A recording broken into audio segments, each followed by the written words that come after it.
juste parce qu'il m'aime. Est-ce que tu sens le goût de ça?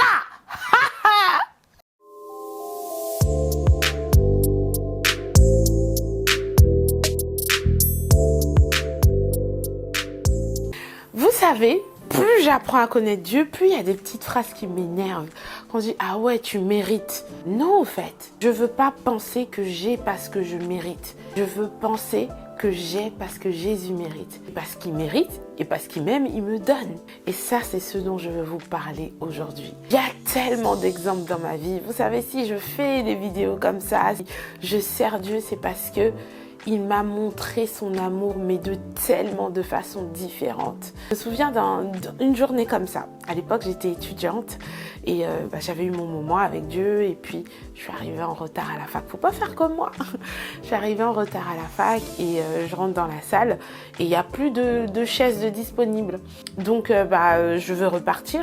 Et puis comme ça, le professeur, il parle à une personne qui était là en lui disant « Oui, tu n'as pas fait ça ». Et puis la personne, elle répond mal. Et puis je dis « Ok, si tu as répondu comme ça, tu sors. Comme ça, elle va pouvoir s'asseoir. » Pour moi, c'est des trucs de la faveur de Dieu. Si vous connaissez un peu mon histoire, vous savez que j'ai vécu très tôt sans ma famille. Et donc, j'ai dû développer une certaine mentalité de survivor, de débrouillardise. Ça n'a pas toujours été simple pour moi, surtout pendant mon adolescence. Je me souviens qu'à un certain âge, je trouvais qu'il y avait un décalage entre le confort que moi je pouvais avoir et celui que je pouvais voir chez mes sœurs. Et puis, j'ai prié cette prière, j'ai dit « Seigneur, je sais que tu es avec moi. Et je sais que si je suis en France, c'est parce que aussi tu veux que je sois là. Je veux que, à partir de maintenant, si tu veux que je reste là, que tu commences à me traiter comme si j'étais ton bébé gâté, ton enfant gâté. » Et vous savez quoi? Dieu était fidèle. Je me souviens qu'une fois, j'avais une amie, elle habitait dans l'appart à côté de chez moi. Son père était un grand homme d'affaires dans tout ce qui était pétrole. Et parfois, c'était moi qui lui prêtais de l'argent. Il y avait plein de choses que moi j'avais, que elle n'avait pas, malgré toutes les ressources qui étaient à sa disposition. Il y a eu plein de fois où j'ai eu accès à des choses que je ne devais pas avoir. Je me souviens que j'allais souvent à Londres pendant les petites vacances pour pouvoir travailler avec ma tante. Un jour comme ça, il y a une cliente qui est rentrée, donc comme d'hab, je sers le café, je m'occupe aussi de rentrer les clients, encaisser à la caisse et tout. Et cette dame, elle me regarde, elle me dit « Tocine, tu fais quoi la semaine prochaine ?» Puis je dis « Je travaille ici. » Puis il y a ma tante à côté, puis elle explique qu'elle gère un programme qui permet à des jeunes présélectionnés en Angleterre et tout, d'aller faire une journée d'insertion au Buckingham Palace. Et qu'elle m'a vue et elle aimerait bien que je fasse partie de ces jeunes-là. Je lui ai rien demandé. Comme ça. Et oui, je suis partie au Buckingham Palace, ça s'est super bien passé. C'était une superbe expérience avec d'autres jeunes, vraiment génial. Il y a eu tellement de choses auxquelles j'avais accès, auxquelles je n'avais pas droit. Ça, je l'ai eu parce que Dieu m'aime, pas parce que je méritais, parce que justement ces choses-là, je ne les méritais pas.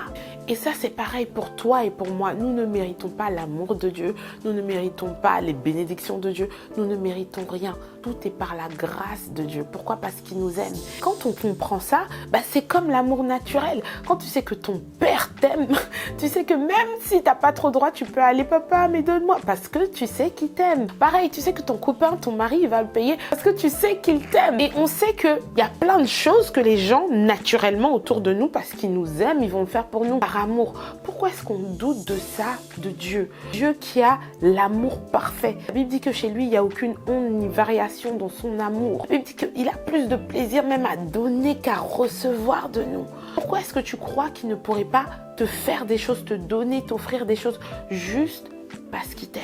Pas parce que tu mérites. Il ne faut pas que tu sois concentré sur « il faut que je sois parfait, il faut que j'ai prié beaucoup, il faut que j'ai servi Dieu beaucoup pour que ça se passe. » C'est pas comme ça que ça marche. Moi, aujourd'hui, si je sers Dieu et si je ne veux que rien ni personne ne m'empêche de le faire et je veux le faire de mieux en mieux, c'est justement parce qu'il a gagné mon cœur par son amour. La Bible dit que je l'aime parce qu'il m'a aimé le premier. Donc, c'est plus tu reçois son amour, plus tu dépends de son amour, plus il peut manifester cet amour-là dans ta vie. Cet amour-là va gagner ton cœur et tu vas te retrouver à faire des choses pour Dieu.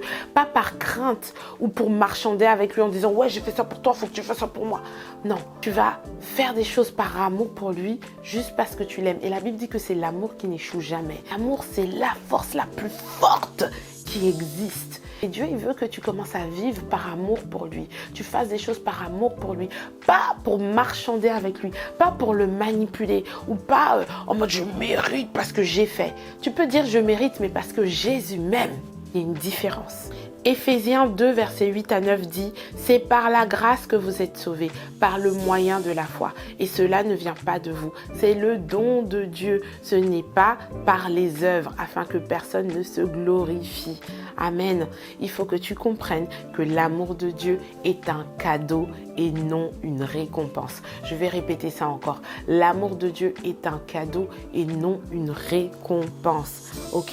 Je ne sais pas si vous connaissez l'histoire du fils prodigue dans la Bible. Rapidement, un père riche, fortuné avait 2 fils. Il y a un fils, le plus jeune, il a dit « Papa, écoute, je veux que tu me donnes mon héritage. » Et tout. Alors que le père, il était vivant. Déjà, ça c'est insultant de dire ça à son père. Donc, il a pris l'héritage que son père devait lui donner. Il a pris cet héritage et puis la Bible dit qu'il est parti, il a dilapidé ça dans les fêtes, dans les femmes et tout ça. Et quand il a fini de tout dilapider, il s'est retrouvé sans rien. Et là, tous les amis qui pensaient qu'il avait, toutes les femmes qui pensaient qu'il aimait, là, elles ont disparu. La Bible dit qu'il s'est retrouvé à manger comme des animaux. Et les animaux, les restes des animaux.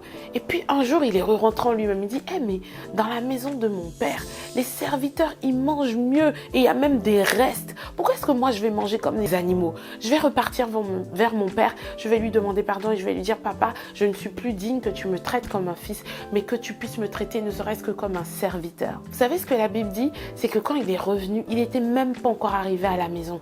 Quand son père l'a vu de loin, la Bible dit que le père, il a couru vers son fils et il l'a pris avec des bras d'amour. Son père aurait pu être là, tu ne mérites pas, tu n'es pas ça. Non, son père n'a pas regardé à ça. Son père a agi avec son amour. Et c'est comme ça que Dieu nous traite. Dieu ne nous traite pas en fonction de nos actions, mais par rapport à son amour, par rapport à l'amour qu'il a pour Jésus.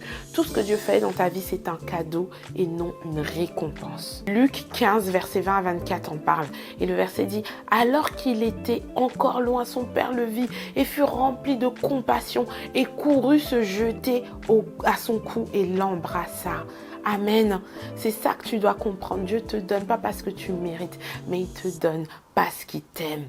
Autre chose que tu dois comprendre, c'est que Dieu agit dans ta vie par grâce, pas par mérite. Quand tu es dans la loi, dans le mérite, tu bloques les bénédictions que Dieu va te donner parce que ce que tu mérites sera toujours inférieur à ce que lui, son amour, peut te donner. Et à cette femme-là qui avait la perte de sang, Dieu a dit dans Marc 5, verset 25, « Va, ta foi t'a sauvé, va en paix. » C'est sa foi qui l'a sauvé, pas son mérite. On ne mérite pas notre guérison de Dieu parce qu'on a jeûné, parce qu'on a prié. Non, parce qu'on croit, parce que c'est un cadeau de la part de Dieu. Il faut juste croire. C'est Jésus qui a payé encore le prix pour nous. Il ne faut pas que tu crois que Dieu va te bénir parce que tu as assez prié, parce que tu as assez fait. Non, c'est parce que tu crois. Parce que tu crois en ce que Jésus a déjà fait pour toi. Ok?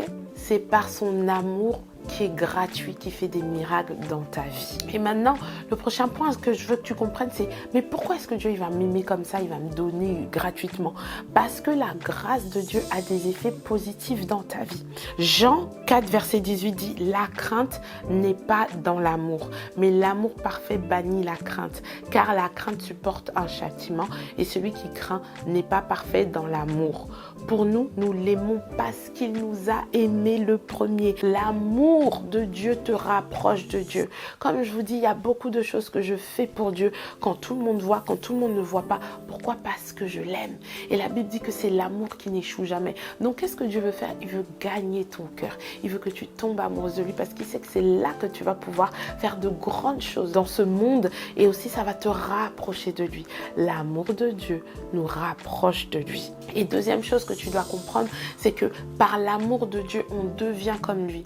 Plus tu contemples quelque chose, plus tu deviens cette chose-là. Donc, plus tu aimes Dieu, plus tu vois qu'il est bon, qu'il est gentil, plus tu vas vouloir le ressembler. Et plus tu l'admires, plus tu vas lui demander de te rendre comme lui. Donc, plus tu pourras être un représentant de qui il est. Oh là là, est-ce que la sagesse de Dieu, elle n'est pas merveilleuse? Ok, donc maintenant, je vais donner des petites clés qui vont t'aider à toi vivre tous les jours et manifester cet amour-là, les résultats de ce cadeau, de son amour qui n'est pas une récompense. Oh là là.